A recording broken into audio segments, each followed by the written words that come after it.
책 추천, 불확실한 삶을 돌파하는 생각도구, 철학 입문 베스트셀러 추천, 철학은 어떻게 삶의 무기가 되는가? 야마구치 이슈?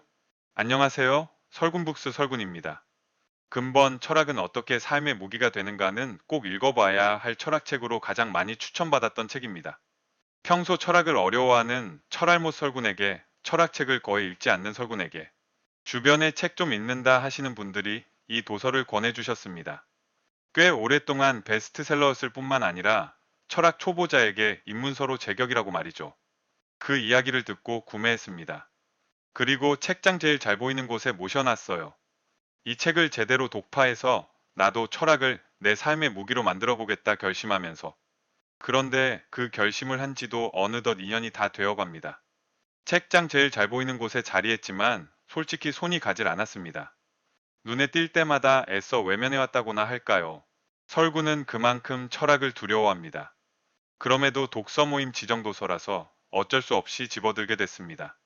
그런데 웬걸, 읽는 내내 왜 이제서야 읽었을까 후회가 밀려옵니다. 주변에서 적극 추천하는 데에는 다 이유가 있는 법. 괜히 베스트셀러가 아니구나. 철학도 이런 식으로 풀어내면 여느 자기계발서보다 훨씬 위력적일 수 있구나. 새로운 깨달음이 왔습니다.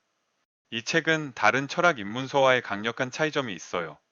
대부분 철학 입문서는 철학의 역사, 즉 시간 순으로 이야기를 풀어냅니다. 역사 순서에 따라 우리가 흔히 들어본 철학자들의 사상을 다룹니다. 고대 소크라테스로 시작해서 플라톤, 아리스토텔레스를 거쳐 데카르트, 칸트, 니체, 프로이트, 마르크스 등 시대별 철학자의 사고관을 소개하는 식입니다.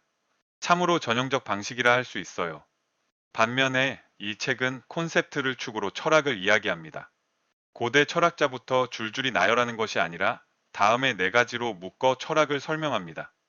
네 가지 묶음은 사람, 조직, 사회, 사고입니다. 사람, 왜 이 사람은 이렇게 행동할까? 조직, 왜 이 조직은 바뀌지 않을까? 사회, 지금 우리 사회에 무슨 일이 일어나고 있는가? 사고, 어떻게 우리는 사고의 함정에 빠지지 않을 수 있을까? 각 콘셉트별로 어려운 철학의 사상은 최대한 배제하고 현실의 쓸모의 기초의 이야기를 풀어냅니다. 저자의 압도적 통찰력을 바탕으로 명쾌하고 신랄한 조언을 현대 사회에 접목시키는 것입니다.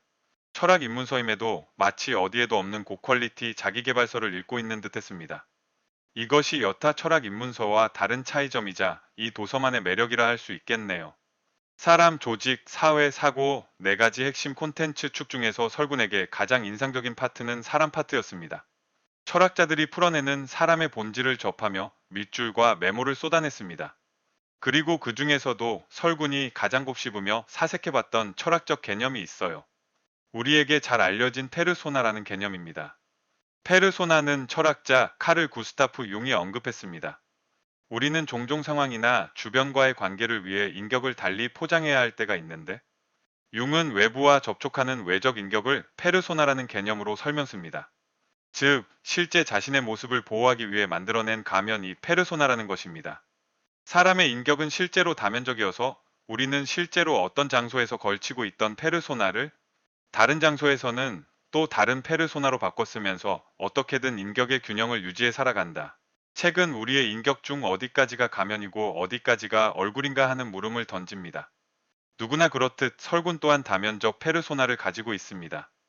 혼자서 조용히 책을 읽으며 사색에 빠져 있을 때 설군의 모습, 집에서 와이프와 식사를 하며 오손도손 이야기를 나눌 때 설군의 모습, 일터에서 고객과 중요한 회의를 진행할 때 설군의 모습, 직원들과 어울려 식사나 회식을 할 때의 설군의 모습, 근육을 만들기 위해 쇠질로 땀을 흘리며 인상을 쓰고 있을 때 설군의 모습, 여러 느슨한 연대 커뮤니티 모임에 참여해 이야기를 나눌 때 설군의 모습, 옛 친구들과 오랜만에 술자리를 가지며 추억 나누기를 할 때 설군의 모습, 블로그에서 이웃님들과 온라인으로 소통하며 응원을 보낼 때 설군의 모습.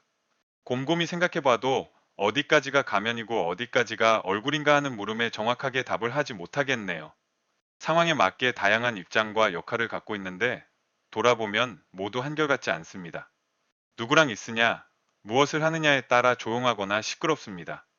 어떨 때는 진중하며 멋있다고 생각되는데 또 어떨 때는 바보처럼 허당 같아요. 어떤 상황에선 쿨하지만 또 어떤 상황에선 꼰대 기질도 보입니다. 가장 나다운 모습은 언제인가? 아니, 나답다라는 게 있기나 한 걸까? 매번 할 때마다 바뀌는 MBTI처럼 가면과 맨 얼굴의 경계가 애매해진 건 아닐까? 나의 페르소나는 도대체 몇 개라고 봐야 할까?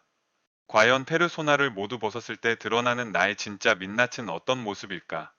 근본 책 또한 사람이 반드시 일관된 정체성을 지니고 있는 것은 아니라고 강조합니다. 그리고 각자의 페르소나가 전체적으로 균형을 이룸으로써 사람이 인격의 균형을 유지하고 있음을 설명합니다. 단, 이런 다중 페르소나 간에 서로 간섭이 일어날 경우 문제가 된다고 합니다. 직장인이라면 가정에서의 모습과 직업적 모습을 분리할 수 있어야 하고, 학생이라면 심리적으로 학교와 가정 간 거리를 두어야 한다는 것입니다.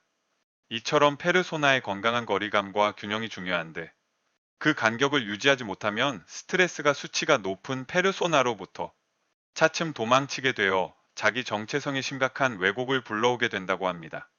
내가 갖고 있는 다중 페르소나를 잘 인지하고 그것들의 균형을 유지하기 위해 애쓸 때 우리는 우리 삶에 건강한 정체성이라는 강력한 무기를 갖추게 되는 것입니다. 설구는 이번 서평을 통해 페르소나라는 한 가지 철학적 주제만을 언급했습니다. 그런데 책에는 이런 주제가 무려 50개나 됩니다. 얼마나 사색거리가 많은지 감이 오시나요? 설구는 이번 일독을 통해 철학적 사고법을 경험해봤다는데 의미를 두고 싶습니다. 제목처럼 철학은 어떻게 삶의 무기가 되는가 저자의 통찰을 따라가며 직접 확인할 수 있었으니까요. 독서 모임에선 또 어떤 주제들을 가지고 이야기가 오갈지 기대가 됩니다. 서로 간 삶의 무기를 더욱 강화하는 시간이 되길 기대합니다. 설군이 그동안 철학책으로 추천을 받았듯이 이 서평을 읽는 여러분께도 추천합니다. 곁에 두고 반복해서 읽어보면 좋을 것 같습니다. 소장 가치가 높은 책입니다.